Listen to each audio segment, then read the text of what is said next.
Welcome to the Manhattan GMAT Study Hall. This is the June 16th edition, and our topic for the day is a certain type of critical reasoning with blanks in the prompt. What is important to realize that someone saying hasn't begun, we're just starting, so welcome. What you do need to realize is that blanks in the prompt is not really a single type of problem. But what we did notice in going through a few of these that were in GMAT Prep is that a lot of them have the same sort of template. Not all of them, but a lot of them do. So again, be aware that blanks in the prompt is not a single type of problem. However, there seem to be some types of blank problems that show up more than others.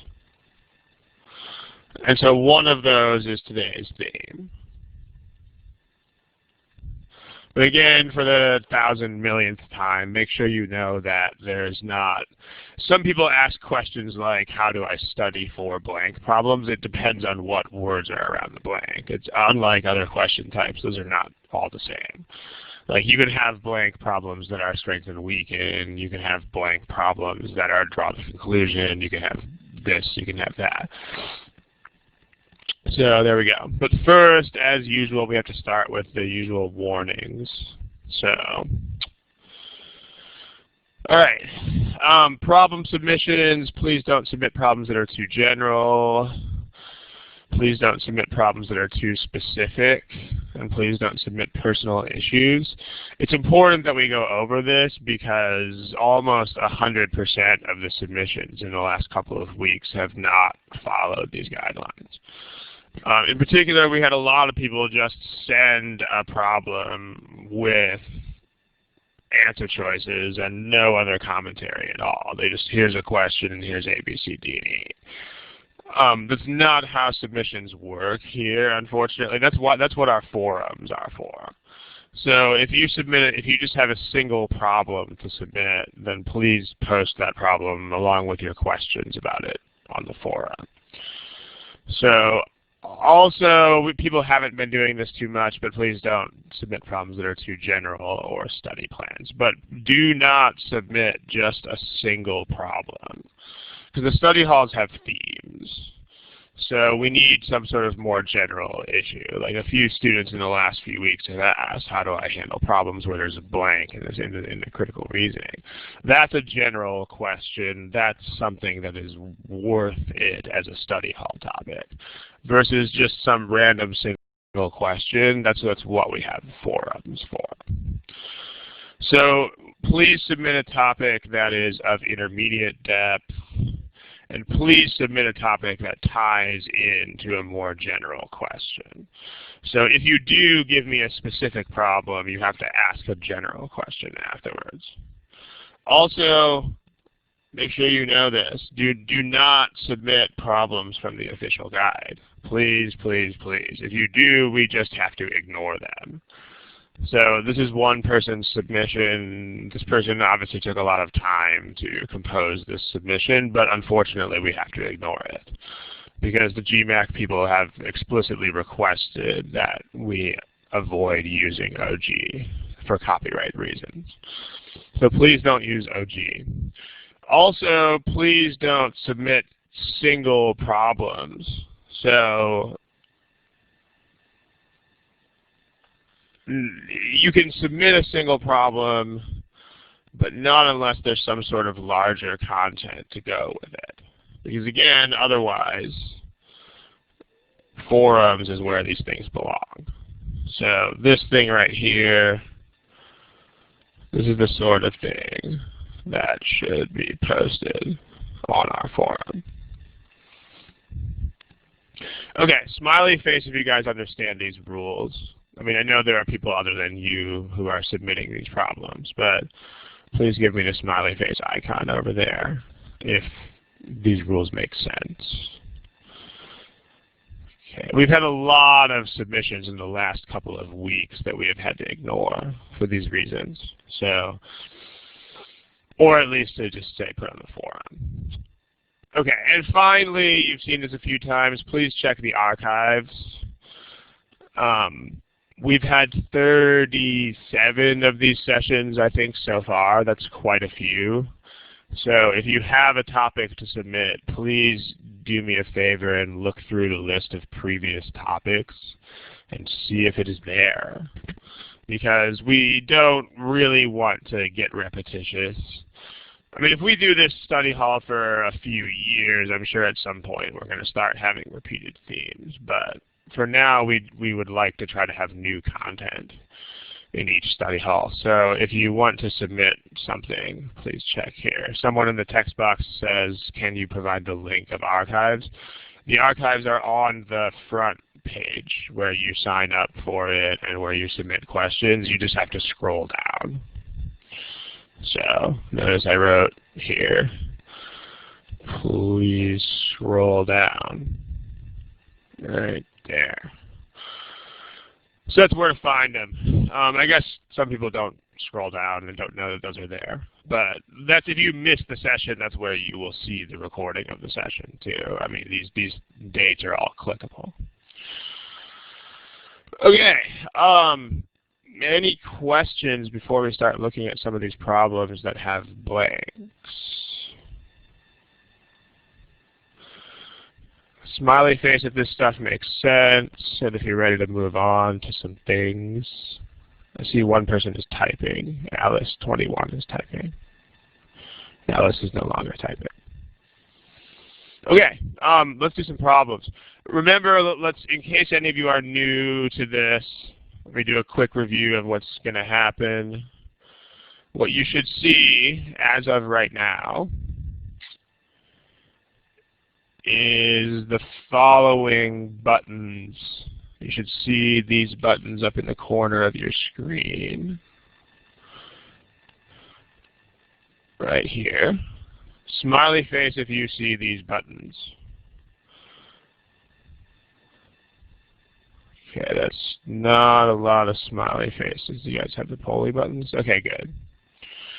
All right, please use these buttons to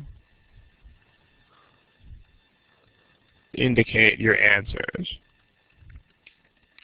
So when you indicate the answer, you'll be able to see it, I think. I'll be able to see it. Other students will not be able to see it. Please click your answer exactly one time.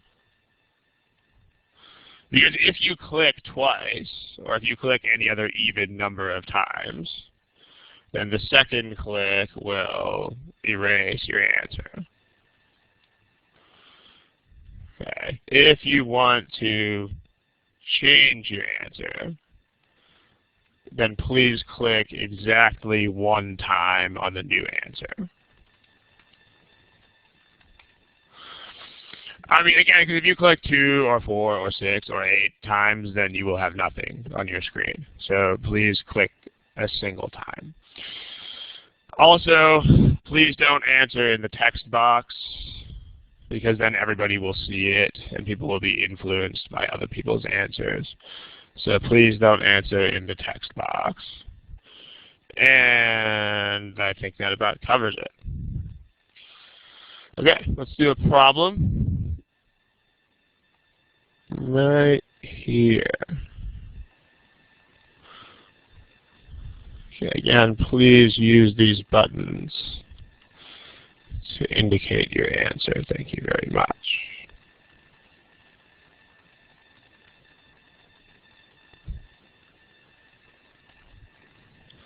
Give you a timer on the screen.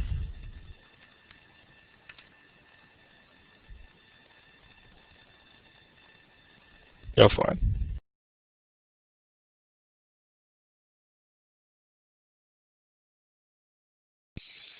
Okay, we got a few people who don't have answers to this. I'll give you about 15 more seconds. Remember that the GMAT is a test on which you have to answer every question that is put in front of you.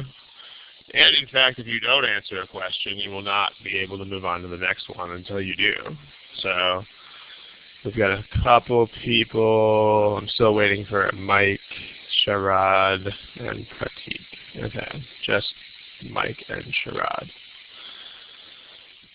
All right, let's close it. Oh, sorry, I left the room. Okay, so here are your answers. I'm going to go ahead and resize the question a little bit so that you can see, so that we can write other things on the board. If this new size is too small, then please tell me on the board, or tell me in the text box, please, if this is too small. Okay. Which of the following most logically completes the argument? However, that statistic would be what we'd expect, even if volunteering does not boost longevity. Okay, there's a little bit bigger. Let me know, text box people, let me know if that's good. Okay, what is going on in this argument? Like, when you see a blank, you have to figure out, you can't just, there's not going to be any prompt words that kind of clue you in. So you have to figure out how the blank fits into the regular template of critical reasoning, how it fits into the argument. Usually, once you figure this out, usually but not always, the blank questions are of the same or of similar types to what you're usually used to seeing. So the same types to which you've already become accustomed. So in other words, when you see a blank problem, it's probably a strengthen or a weaken or an assumption or some question like that. But you don't know which one it is until you actually examine the way the question is written and see how it's put together. Does anybody know in the text box? First of all, here are your answers to the question. So there's a lot of very popular answers to this one, it looks like. So we'll wait for the actual answer to it here in a little bit. But there's not a lot of agreement here, so this should be an interesting discussion. Does anybody know, why do I say usually here? Because there are always a couple of weirdly outlying questions. I mean, arguments are unique and fluid things. So, I mean, all arguments don't fit in neatly into a couple of templates. Most of them do. Not all of them. There's a couple of problems here and there that don't really fit neatly into any of the templates that we've got, but they're outliers. So same thing in quant, there's always a few problems that don't fit neatly into any of the boxes that we have for quant problems either. Like there's some quant problems where you have to just picture things in your head.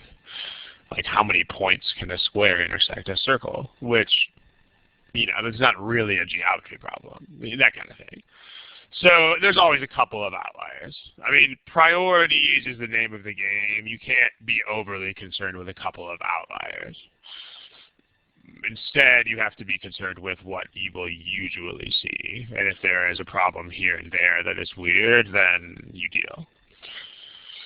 Okay, does anybody know what type of question this is most similar to?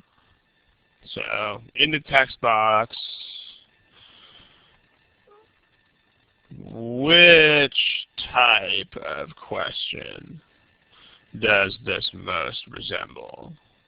And to this question, a couple of people are saying cause and effect, but I want to make sure that we can also talk about it in terms of the type of thing you're being asked to do. So either like strengthen or weaken or explain situation or draw a conclusion or assumption.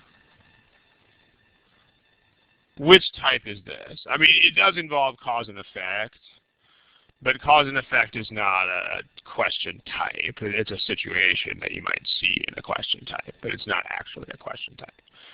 So a few people say weaken, a few people say draw a conclusion, a few people say it looks like explain a situation or something like that.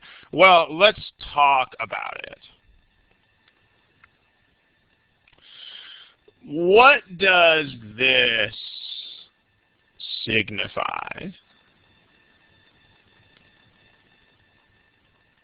However, blah, blah, blah, blah, blah, blah, blah. Okay, so I mean, what is this? We'll come back to this slide in a second.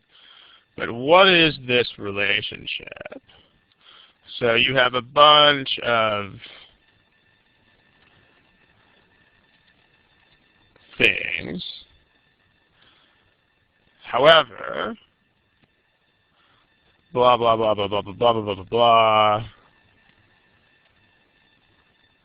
because blah, blah, blah, blah, blah. This is not the case whenever you see the word however. It's this combination of this and this in response to what is above. So I mean, let's talk about what is going on here. I mean, a couple of you guys are saying contrast, but let's try to be more specific than that. Because I mean, what's going on here is actually something that is very particular. So how about something like this?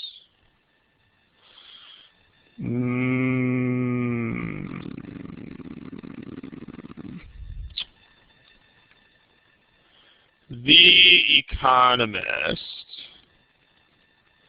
says that the economy of, I'm going to make up a country called Kurdistan, is strong because unemployment numbers are low and the government has been creating new jobs at record rates. However, so there's no right answer to this, but in the text box, see if you can give me something that would fill in that blank. And also that blank. So again, there's no single answer to this. There's no right answer. I mean, answers could possibly be wrong or not make sense, but there's no single right answer to this. So give me something that could go in those blanks that you are making up yourself. And then we'll talk about it. And when you do this, try not to think too rigidly in terms of,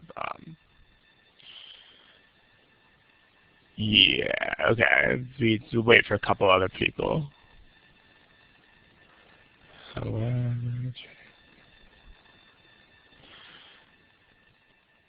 Okay, these are good, what people are writing right now. Let's see what, a couple people are still typing. So let's see what the rest of you are typing.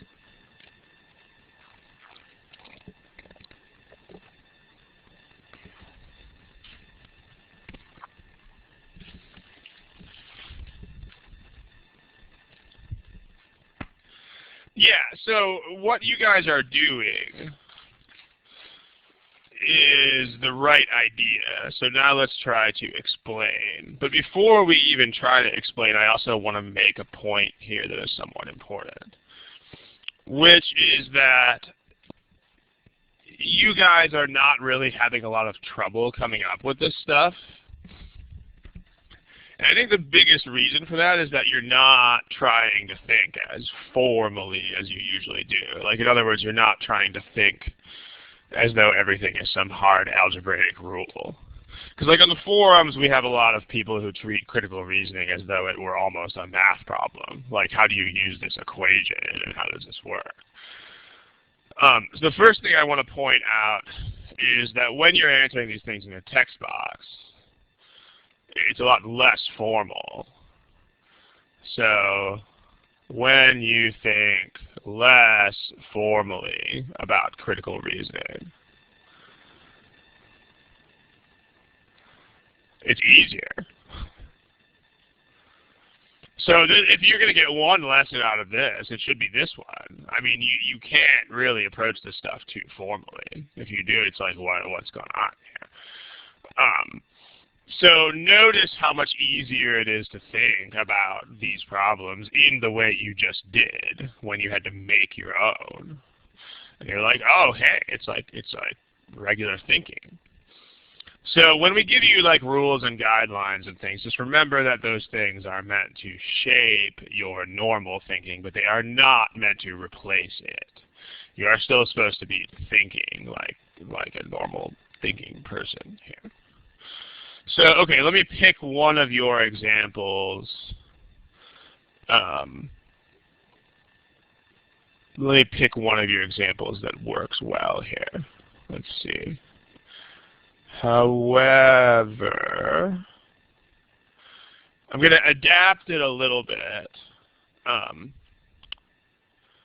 going to give you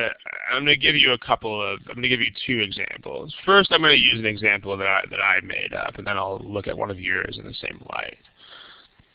However, something like this claim is, however, these statistics do not actually support the government's claim, or support the economist's claim,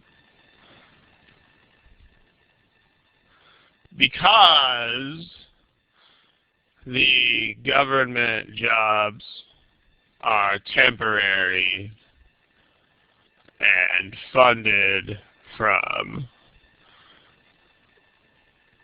money that will soon be exhausted.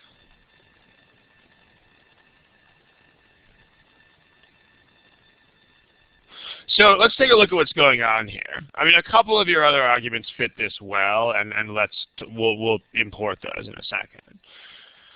But smiley face, if you see how this works.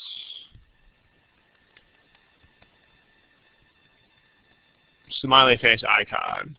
Okay, so what's going on here is basically the economist is making an argument, but then we're saying it does not support the economist's argument. Same statistics.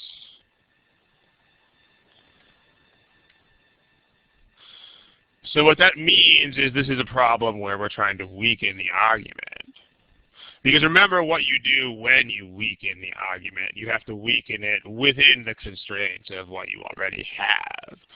So this means that we have to poke a hole in the argument, so to speak,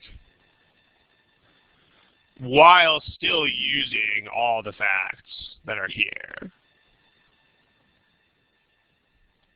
I don't want to say using them all. You don't have to use them all. While still accepting the facts here as true. So in other words, you cannot contradict what is written up there. So I do want to make the point that a couple people tried to do that. Like one person wrote this.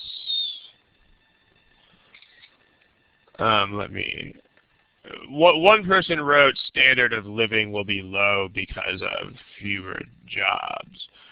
And that's not, you can't do that because the passage actually tells you that there are more jobs. So new jobs at record rates, sorry, that's supposed to be a highlighter. If the passage says that there are a lot of new jobs being created at record rates, then the one kind of thing that you can't do is this. You can't contradict that. Like if the passage says there are more jobs and they're being created faster than ever, then a statement that says there are fewer jobs is wrong. So yeah, but what you're going to do is, let me check that question out in the text box in a second. So this is how weakened questions work. You have to bring in something from outside. So from outside the scope to make the argument weaker. The difference with the blank is just that you have to figure out what the conclusion is that you are actually trying to weaken. That's the difference. So, because it'll usually, like, these statistics do not actually support the economist's claim. So what they're saying here is that the economist's claim is what we are trying to weaken.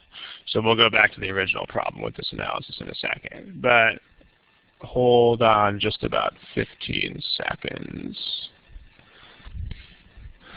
I will hold on about 10 seconds, sorry.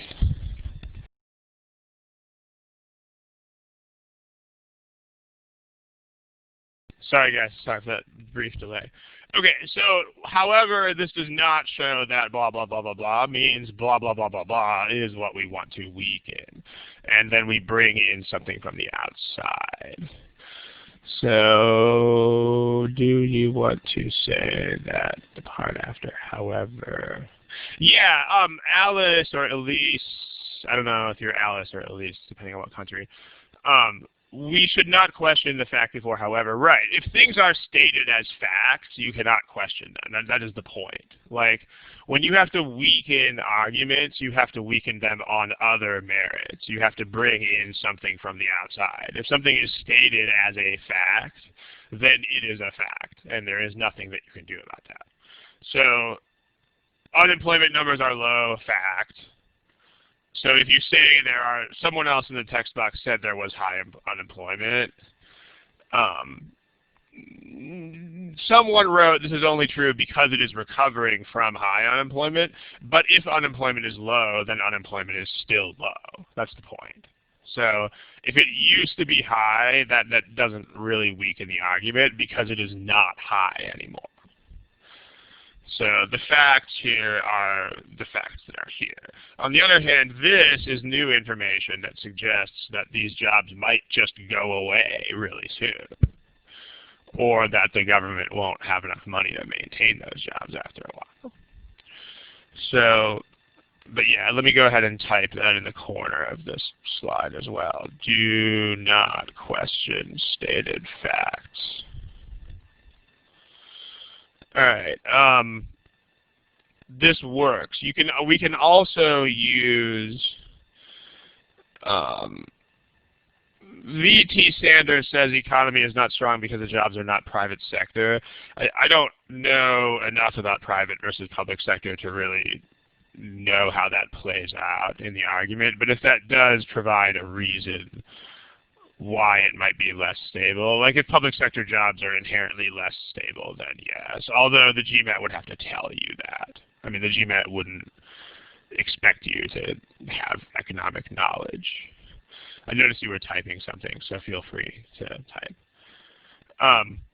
But yeah, there's no outside knowledge required other than things that are common sense that your people on the street would know. So let's go back to this. However, that statistic would be what we would expect, even if volunteering does not boost longevity. So what are we trying to do here? What are we trying to weaken? This is harder than the one on the last slide because I'm going to switch slides here.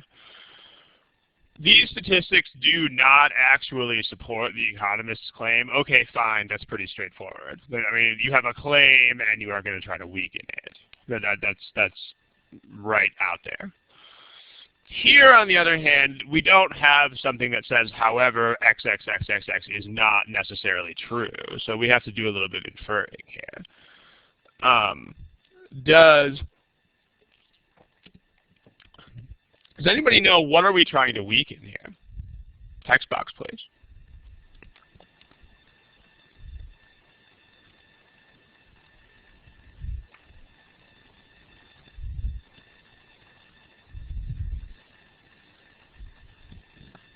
Okay, a couple of you are still typing.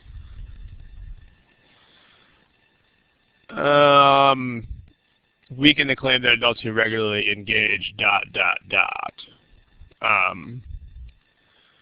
I don't know what claim, Sunil, I don't know what claim you're talking about. The statistics can't be wrong. So, no. Remember, statistics are facts. Okay? So, you cannot weaken the statistics. So let's do this. Facts. I'm gonna put facts in green here, and then I'm gonna put. Remember, you can't weaken things that are facts. You have to weaken things that are claims. The claim might be implied, or the claim might be explicitly in the argument, but you can't weaken facts, guys. Remember this. So facts. I'm gonna put in green. Facts are facts are facts. If something is a fact, you're done. You can't question it. So this is stated as a fact. So it is a fact. This is another fact. Like, these people really do live longer. That's not something you can question. Okay. On the other hand, here's a claim. Aha. There we go. That's a claim. So we're weakening that claim. In other words, the argument claims that volunteering and endorphins and its attendant endorphins, in addition to that's a good way to write that, actually lengthens people's lives. In other words, that it actually causes people to live longer. That's what we're trying to weaken. So we can't weaken the fact that volunteers are people who live longer. That's not questionable. That's stated as a fact. But what we do need to do here is weaken the idea that this is actually brought about by volunteering, that it's actually a result of doing volunteer work. So those people who stated cause and effect, you are correct. Although also you want to make sure that that's the type of argument, but you also want to make sure you understand what is happening with the argument. So how do you weaken a cause and effect argument? Text box. Let's make a new line. Let's make a new slide for this, because there are enough of these. How do you weaken a cause-effect argument? There's two ways. Okay, let's just do this by way of example. Here's my example. Let's keep it simple. Married men live longer than single men. On average, married men live longer than do single men in the same geographic area and socioeconomic class. Therefore, one may conclude that marriage causes men to live longer. Okay, how would you weaken this argument?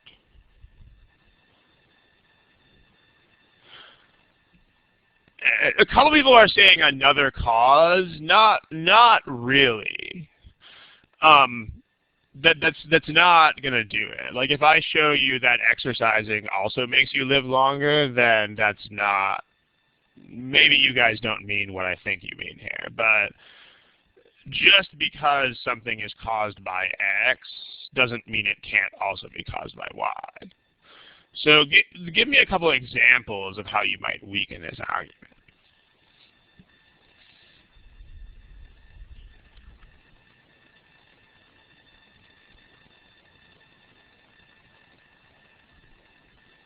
Text box if you have any examples.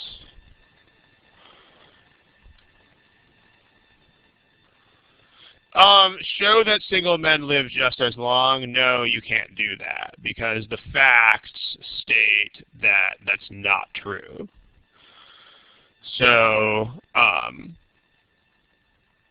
yeah, actually, I'm gonna change this from live longer to make more money because you'll see why in a second. It's gonna have the same structure. So make more money causes men to have increased earning potential. Okay, I edited the argument. The new argument is, well, if single men drink more, then that still is marriage causing people to live longer. So no. But let's do this new argument. But Gaurav number 2 is correct with his weakener. The other ones are not. Show that single men live just as long. You can't because it's false, according to what the argument said. And then single men drink more, so their health is worse. Well, if getting married would stop the drinking, then that actually supports the argument, not against it. Okay. Same thing, Alice. If married men don't smoke, that helps the argument because that's another reason why marriage is actually making people live longer. So, but let's do this argument. On average, married men make more money than do single men in the same geographic area. Therefore, one may conclude that marriage causes men to have increased earning potential. Sorry for the shift of focus. I'll tell you why I did this in a second. I'll tell you why we moved from the original argument to this one.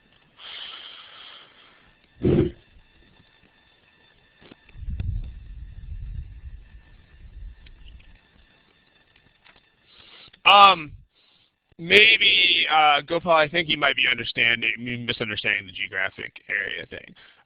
This means in the same one. This means that you're comparing married and single men who live in the same place and who are in the same class.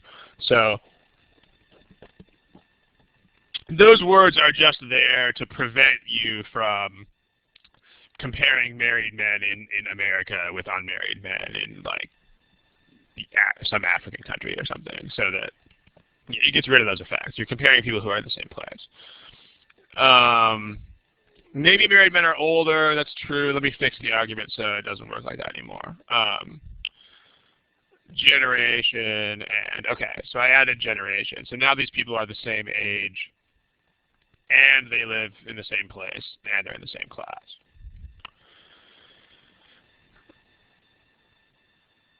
Yeah, okay, Sunil has one way to do it. Sunil says, and Derek has the same reason. So Derek and Sunil are giving an example of what I'm going to call the first type. Here's an example of this. When men earn more, they are considered, they are pursued more actively by women seeking to get married. So in this case, this is a weakener because this actually suggests that, because like this is a fact, but we don't know why it's true. So that's a fact. You can't question this. This is the claim. This is what you can attack. You can provide alternatives to this claim. So, but we are just guessing that this is the case. So, what's going on here is one way to weaken X causes Y is to give evidence suggesting that Y, that it's backwards. In other words, that Y actually causes X. So in this case, instead of saying that marriage makes men earn more, we're saying that earning more makes men more likely to get married. So that's one kind of weakener. Here's another kind of weakener. What if it was something like this? The same personality traits that cause men to have high earning potential, such as a sense of duty and responsibility, as well as a conservative temperament, also cause them to be more likely to desire marriage.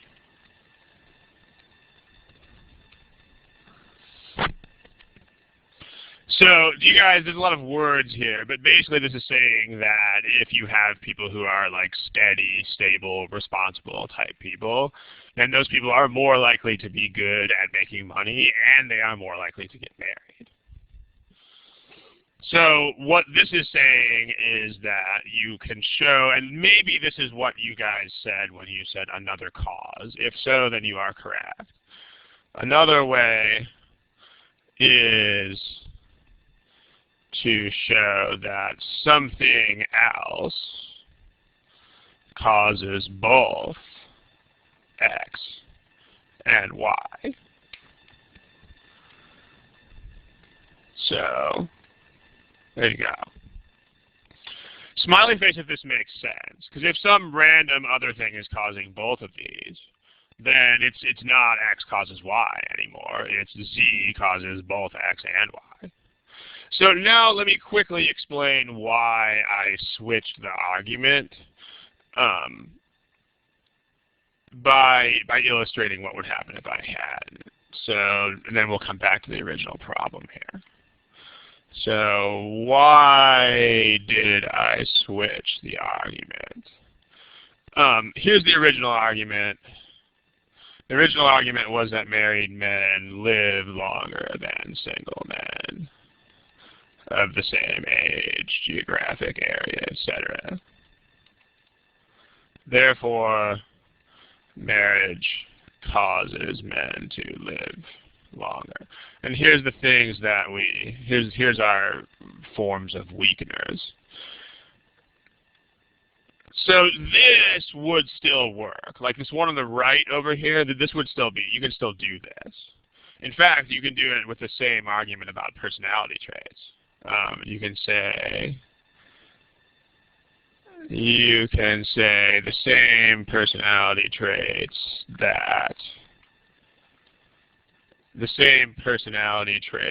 found in men who want to get married, such as stability and future time orientation, are also generally found. They also contribute to longevity, to living longer.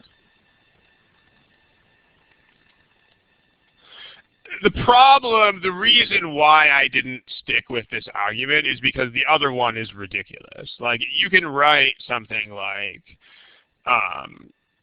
living longer makes men more likely to get married. I mean, you can, from a purely logical, like I'm coding and writing a program standpoint, this works. But it's not reasonable because people don't get married when they're really old. So this is not something that could make sense in the real world. Because, I mean, you know that this is just not reasonable. So I mean, this works logically, like, from a computer type standpoint. But it's not reasonable in the real world. So, okay. Yeah, there. Hefner was married for a while. Okay. So, can it be possible to weaken the argument so there's a correlation between marriage and... a correlation is what the argument says at the very beginning. That this is a correlation. So, maybe you should brush up on what correlation means, because correlation is just this. Correlation is when this is high, this is also high. When this is low, this is low. That's what all of these are. So, if you said there was a correlation, that would just repeat what the passage already says. Okay, let's go back to the original problem. So the original problem says that volunteering, let's go to the next page. The original problem says that volunteering lengthens people's lives. So the argument says volunteer causes long life. Remember that there are two ways to weaken a statement like this. Here they are from the other slide.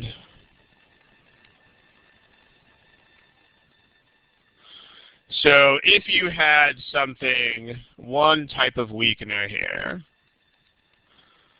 would be something that shows that living longer causes volunteerism. This is, again, logically reasonable if you are a computer, but this is not, I mean, common sense, this is not going to be right, because it's not like, oh, hey, I'm 85 years old and I'm still alive, so I think I'm going to go volunteer. No. So, that's not terribly reasonable. But if you can say, if some quality is present in both, or if some quality contributes to both volunteerism and long life, then the argument is weakened.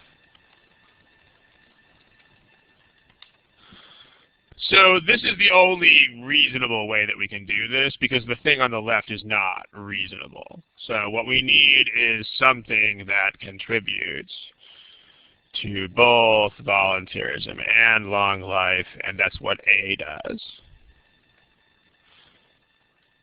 Being female. Choice A says that if someone is a woman, they are likely to volunteer more, and if someone is a woman, they are likely to live longer. So that's what's causing this. It's not cause and effect. They are both effects of being female. Smiley face, if this makes sense.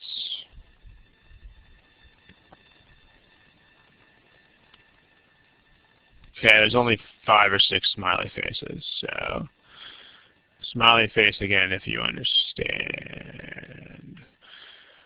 Okay, I mean, if you want, we can like map these things, you know, like if you, let me make little diagrams if this helps you. Like this is like X and Y, this is like saying that it's Y causes X, and so because of that, we know that X does not cause Y. Here, it's different. We're saying that X and Y are both results of some third thing. So the reason why this doesn't work, that's a crossed out arrow. The reason why that doesn't work is because actually what is going on is that this is causing X and that this is also causing Y. So, yeah, well, right, Chandra, but are you arguing with out of scope? Because remember that all answers to weakening questions are out of scope. All of them, 100% of them. If you have a weekend question, it is impossible for the answer to be in scope because you would not, you have to weaken it. You have to bring in outside information. Again, if you don't understand that, think about this example. Where are we? Like, once you stop thinking like someone who has to memorize lots of rules, this will make a lot more sense. Like, this is a totally new fact. This is not in the original passage about the economy, but it weakens the passage. And that's how passages are weakened. You bring in outside information, always. This is, if you are thinking like a real world person, this is not hard to figure out. If you are thinking like a memorizer of rules, it's really confusing. So don't think like, oh my God, I have to memorize all these rules.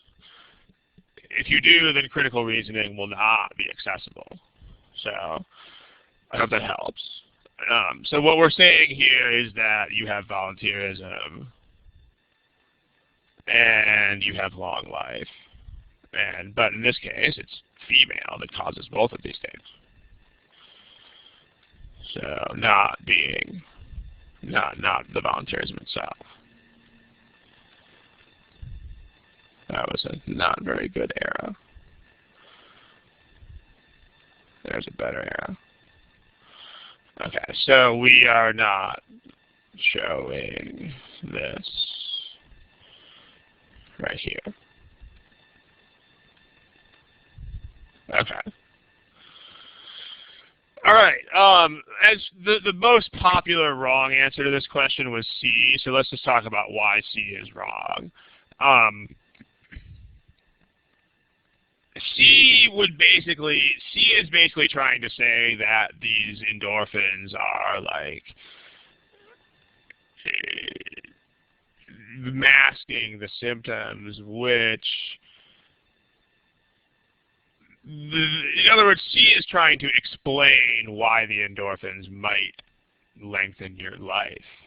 But C is actually strengthening the argument because C is showing how this might happen. Like, it has been suggested that, like, people are just guessing that this is true. But C provides a definite path. Like, C provides evidence that endorphins really do make you live longer. So C is actually a strengthener of the argument. Let me type that. C actually strengthens the argument because it provides concrete evidence that endorphins boost health and hence may indeed help you live longer. So this is important. I mean, a lot of people picked C. I think maybe you just got turned around and didn't know which side of the argument you were supposed to be on, because C is backward. Like, C is contributing to this whole claim. Any questions about that? Text box, please, if you want to know about the other questions. Otherwise, we'll move on to a new one. I see that Sid is typing and then Elise is typing. So I'll wait for those two, and we'll move on.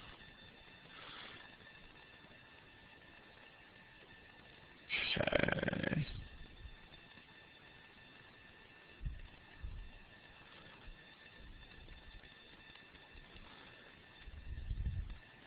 About D.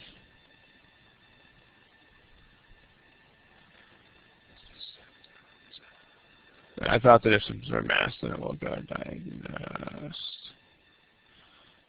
Right, although mask the symptoms is a generally a mask the symptoms right there, mild. Okay, I could see where you're going with that, but there's two things wrong with that reasoning.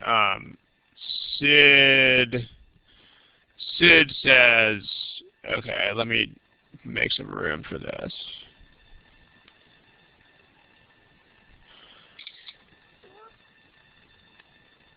Okay, this is what Sid wrote. If symptoms were masked, then it'll go undiagnosed. There's two things wrong there.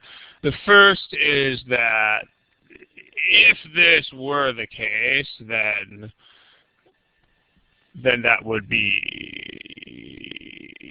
you would expect an effect in which endorphins shorten your life. But the fact is that, let's see, volunteering, even if volunteering does not boost longevity.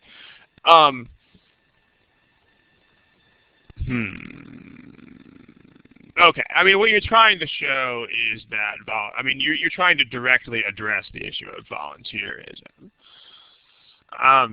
Not so much the issue of endorphins. And so what this is doing is it's kind of arguing about a minor point regarding endorphins, but it's not addressing the main point of the argument, which is whether volunteerism is caused by, or whether volunteerism causes people to live longer or not. Like this, in other words, you might be questioning the angle by which it would happen, but you're not questioning that it does happen. So there you go. Because, I mean, this statistic would be what we would expect, even if. So the claim here has to do with just the statistic and the longevity. This is one possible explanation, but we're trying to weaken that claim by looking at it through alternate views. The question is just whether there's a cause and effect here or not, I guess is the best way I could summarize. At least I already addressed A. In fact, I addressed that exact aspect of A. So please check the recording and listen to the explanation about 5 minutes ago when the recording is posted. Basically, it's fine. In weakening problems, you have to bring in outside information. So there's no such thing as irrelevant just because we don't mention these things. There's a fuller discussion of that a few minutes previous. So that'll be in the recording. Okay, let's move on to, someone said D. Well, it is rare for a person to do this. It doesn't matter how rare it is, because we're just concerned with people who do it. Like the argument says people who do volunteer have this experience. That has nothing to do with how many people actually volunteer, so D doesn't matter. Okay, let's look at this one. Here's a timer. Again, please answer with the buttons.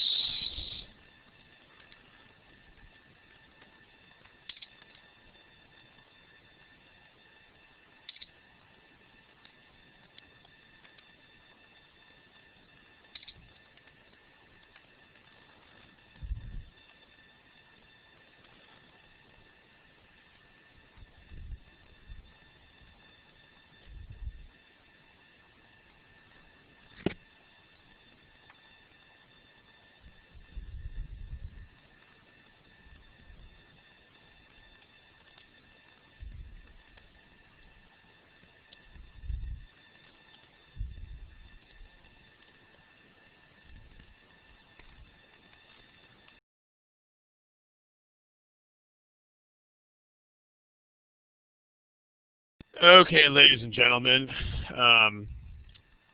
Milan, not sure how to pronounce it, Michael and Eddie, and Alejandra. Please pick an answer.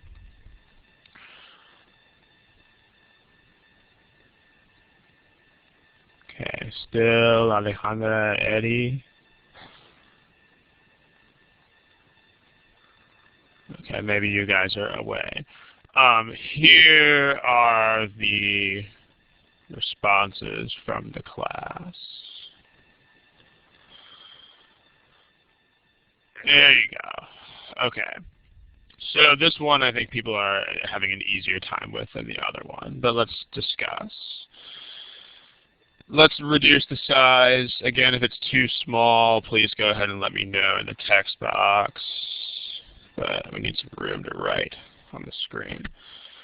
Although TDX has been used by fruit growers since the early 60s, a regulation in force since 1960 has prohibited sale of fruit on which any TDX residue can be detected. These are facts. That regulation is about to be replaced by one that allows the sale of fruit on which. So whenever there are lots of words,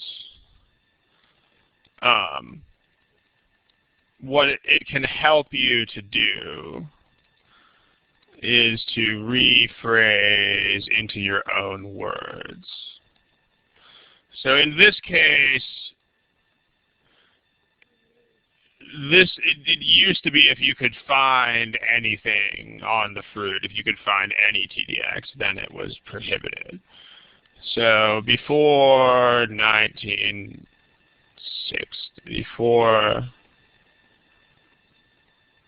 the old rule says if they can detect any TDX, then the fruit can't be sold.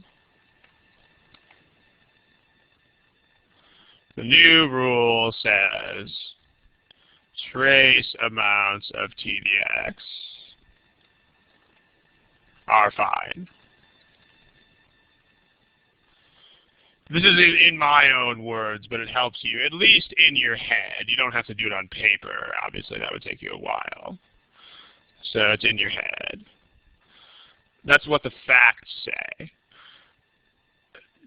What are we doing? What are we trying to weaken?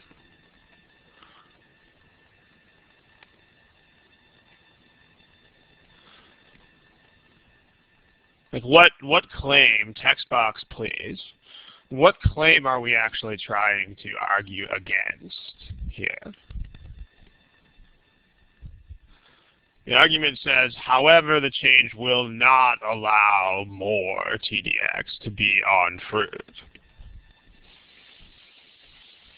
So what are we arguing about? Yeah, Derek, and then let's see if anybody else. Sunil is typing, so we'll wait. But Derek basically has it. Let's see what Sunil is typing. The regulation will not make a difference is what we are saying. That's not what we're arguing against. Maybe that's what you're trying to say. So what we're arguing against is the idea that it will allow more. So let's make this explicit on the board. Our argument is that the new rule will not change anything. It will not allow more.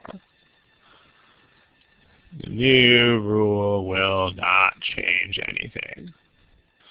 So we are arguing against the idea that the new rule will allow more TDX. Because that's what in this case, it actually gives the counterclaim in what we're saying. It does not show that X means that X is something we are trying to weaken. So that's basically the deal. This does not do X or does not show that X. Because. So we need some sort of thing that you can treat this as a weakener, or you can treat it as like an explain the discrepancy. It's a very similar situation in this case. But we need something that shows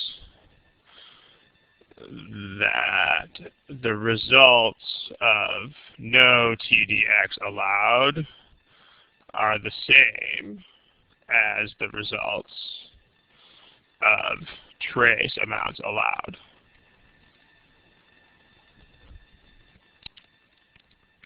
So what that's going to do, that's what choice A does. Choice A says you can't even find amounts that are that small anyway. At least you couldn't back when the old rule was in effect. So, because the only difference between these two rules occurs for amounts of TDX between 0 and trace answers, and trace amounts. Because these are the only things that are, please don't mess with the board, thank you.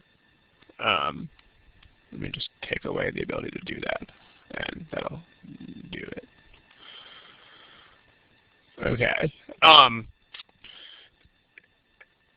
The only thing that's different in this argument is for really tiny amounts of TDX, because for anything more than trace amounts, both rules are the same, so that's not an issue.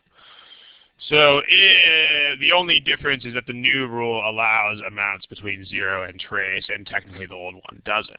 But what this rule, what choice A says is that they couldn't even find amounts between 0 and trace.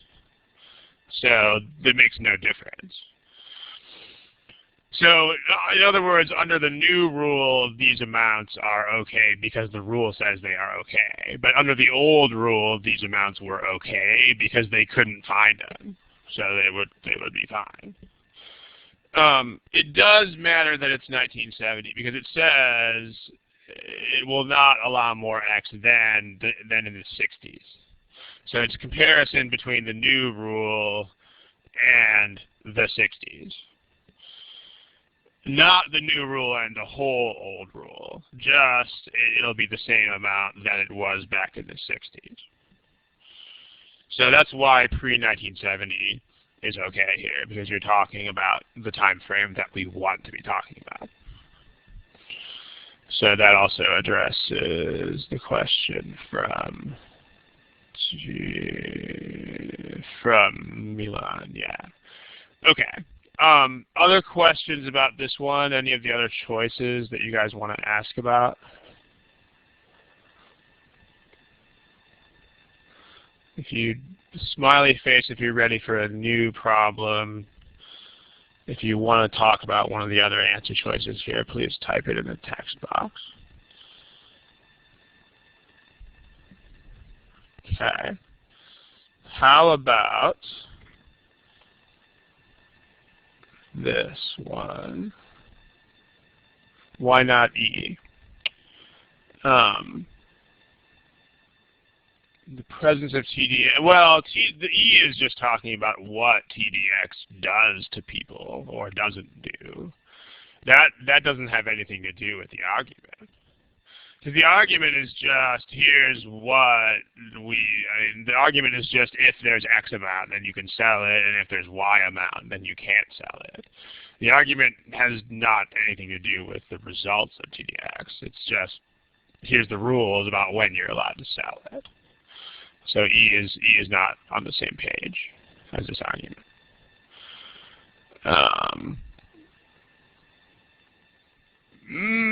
Well, okay. I mean, D says that some people break the rule, but that doesn't have anything to do with how the rule works. I mean, the question is what is allowed and what is not allowed.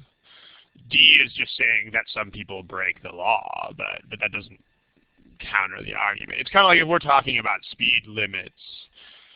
You know, here's what is okay, here's what is not okay. If you say, well, a lot of people speed, not relevant to what we're talking about, because this is just a discussion of what the law, of what's written into the law, not people's compliance with it. Okay, I think Milan is typing something, so.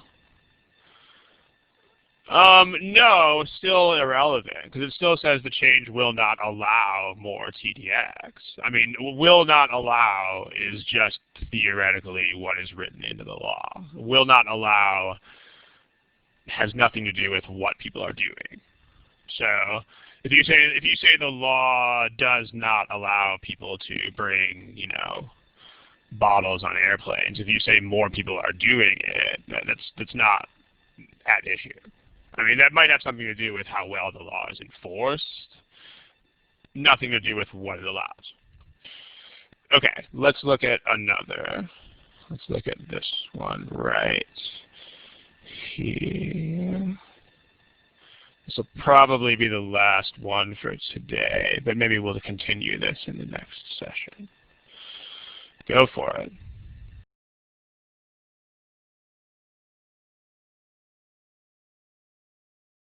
So, sorry, here's a timer for about the other half of the time.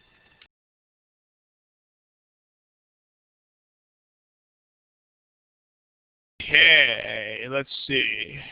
I think we just about all have answers to this. I'll give you another 10 seconds if you need it.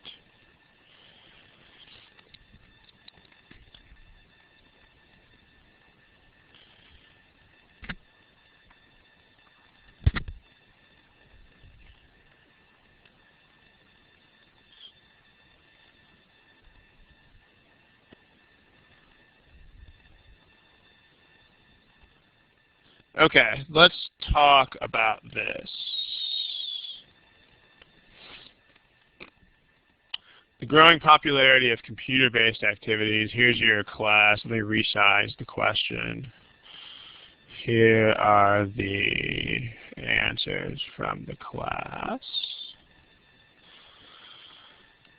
Class statistics right here.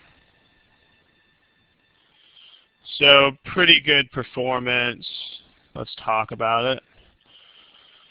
The growing popularity of computer-based activities was widely predicted to result in a corresponding decline in television viewing. So this was a claim. People thought this would happen.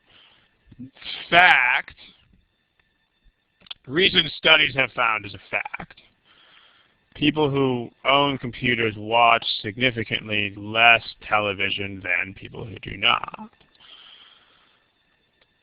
So this is another cause and effect situation.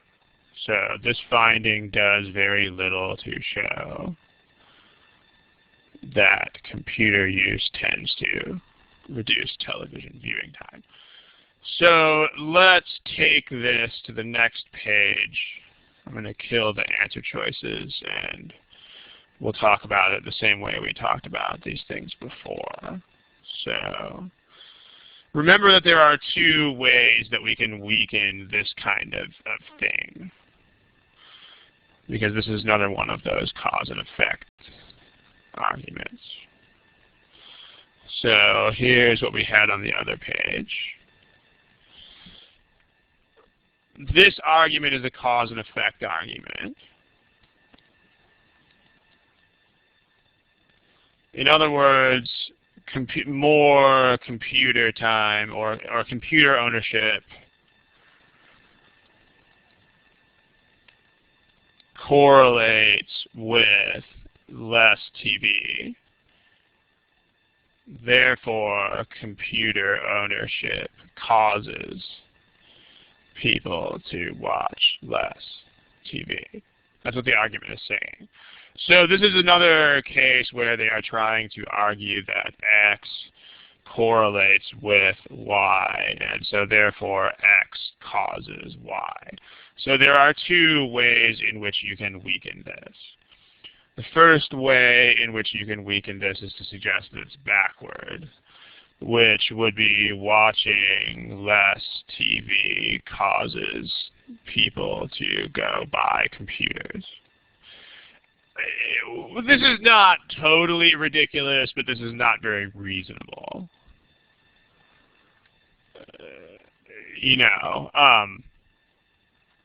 Because, I mean, there are things that might randomly make people watch less TV, but the fact that the idea that this would cause people to go out and purchase computers as an alternate form of entertainment seems a little bit far-fetched. So, but the other case would be some factor contributes, some other factor contributes to both computer ownership and also viewing less TV. So in other words, if we made a diagram of this, like one of those primitive little diagrams that we made before, if we can find some factor that contributes to both of these things, then we are good. So we just need to find what it is. What factor is that? So let's look at the answer choices. We want a factor that contributes to, let me see if I can grab those things off the board. Okay, we're looking for this.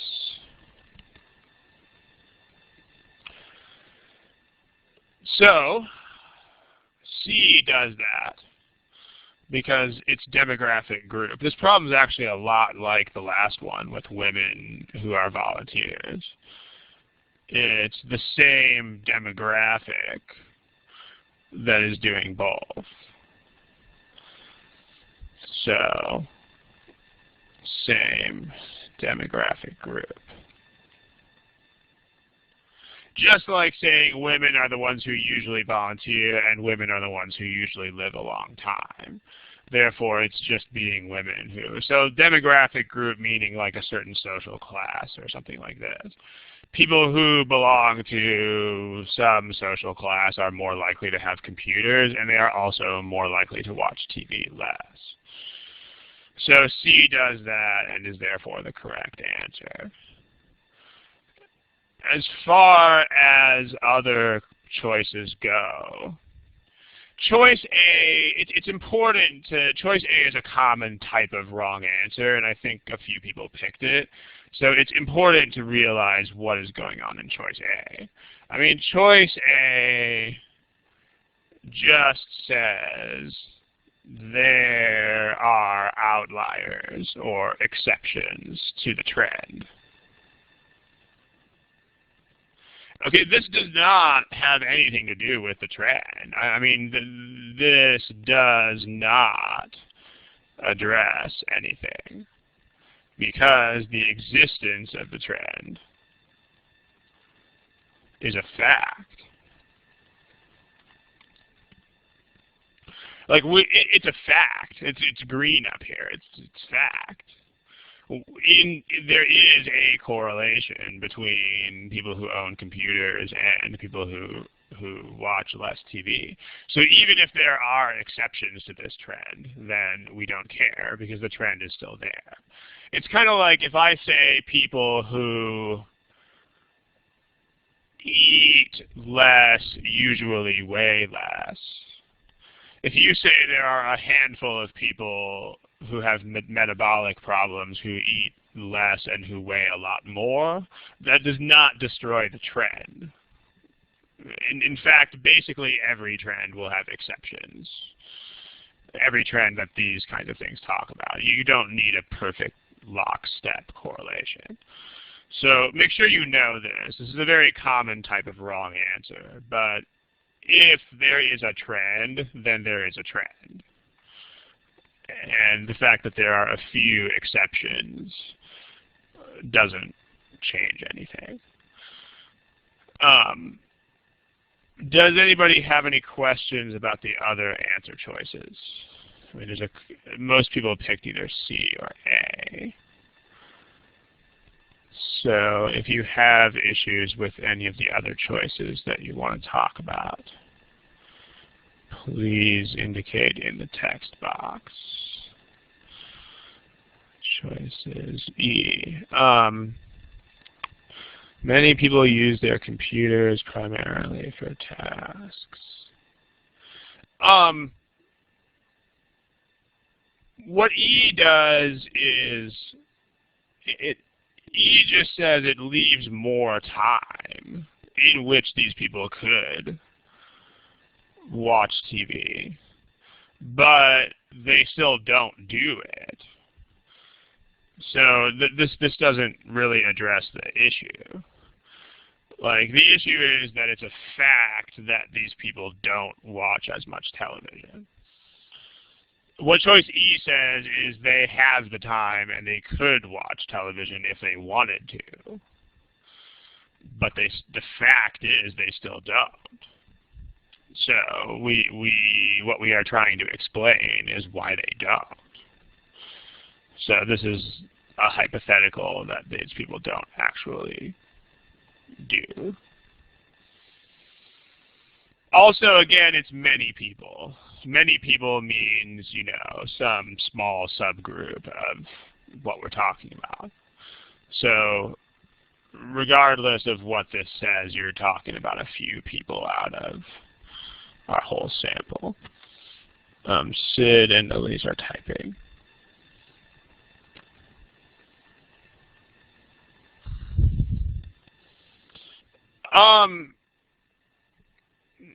Sid, the question says, how far out of scope can we go? I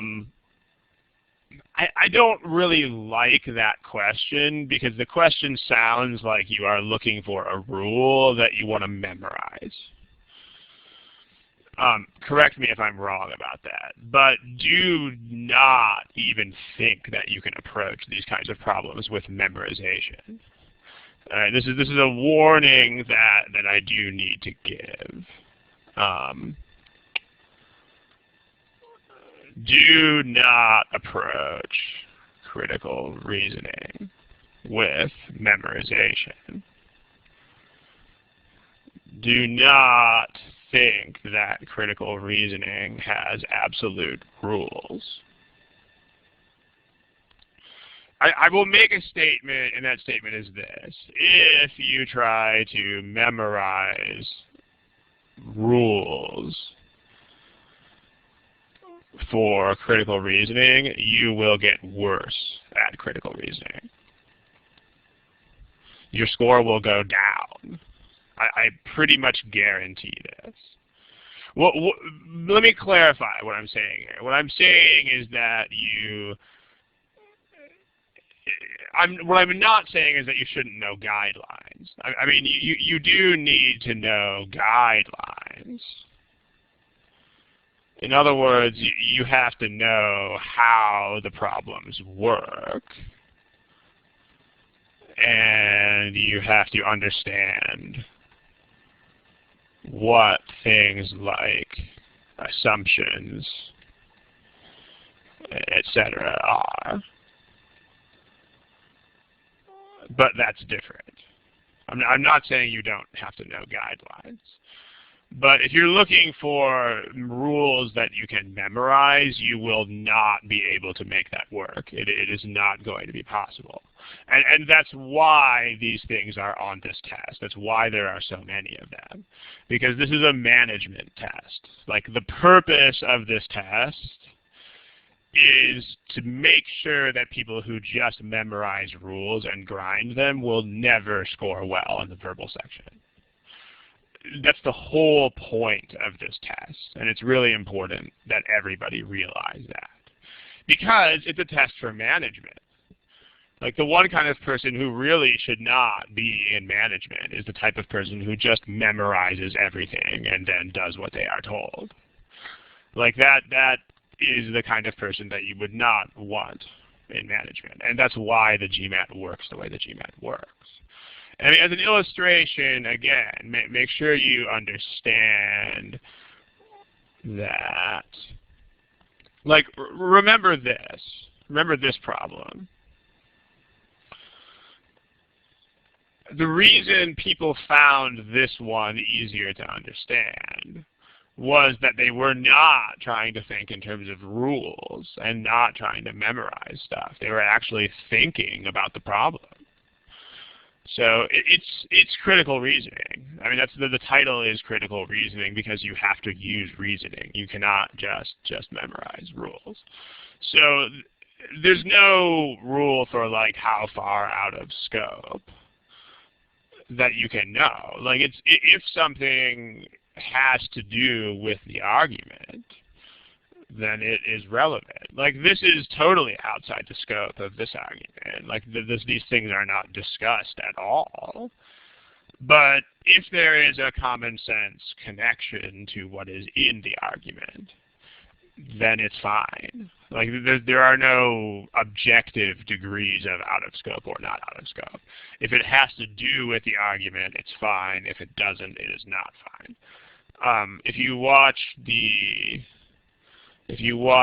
study hall about strengthen and weaken problems, then I talk a little bit more about this. But you do need to basically use your common sense to decide what is relevant and what is not.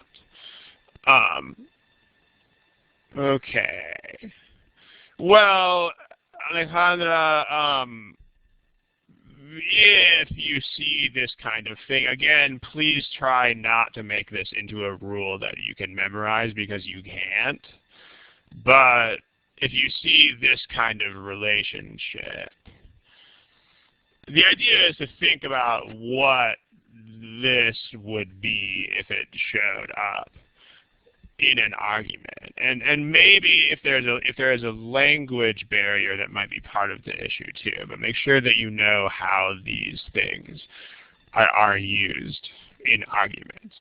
Like if the argument were, I think if you are who I think you are, then your native language is Spanish. If you had an argument in Spanish that was like blah blah blah blah blah, sin embargo, blah blah blah blah blah blah, ya que, blah blah blah blah, it would be the same thing. Oh, sin embargo, okay, they're saying something in contrast to the original argument. Ya que, here's my reasons for that, and weaken the conclusion. So same thing in English, however, because that kind of thing. Also remember that weaken and strengthen are basically the same thing if you just consider the opposite claim. Like weakening, so there's not a hard line difference between those things. What I mean by that is like this one.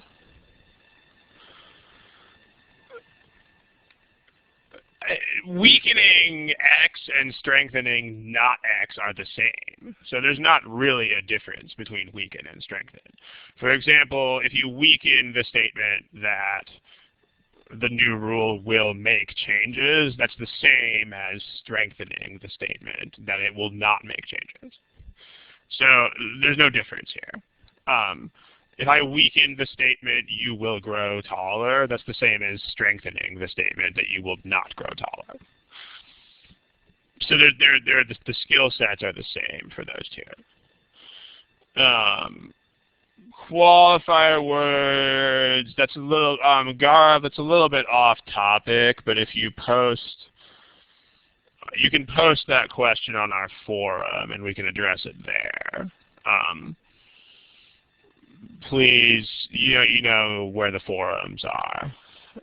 Please use the general verbal folder to ask that question here. Let me just make sure that you know what I'm talking about. This question that was posted in the text box, this is a bit off topic for today's session. So let me just encourage you to post that on the forum in the general verbal folder. If you, when we'll get to that. Okay, let's quit. No, it's fine. I mean, just make sure that you, I mean, if there were extra time, I would go ahead and talk about it, but we're over time already. So go ahead and post that. If you want an email link, I'll try to get to it quickly. If any of you have any last minute questions here, Let's try it. Let me edit the front page here too, because it turned out that another main theme of today was cause and effect arguments. So let me add that to the front page. Okay. Otherwise, we're done.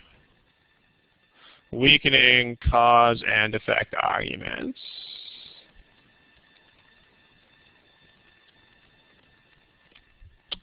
Okay, I gotta run, so I'm gonna log you guys out pretty soon. If you have any questions that are directly related to MGMAT business and so on, please ask. Otherwise, have a wonderful 2 weeks.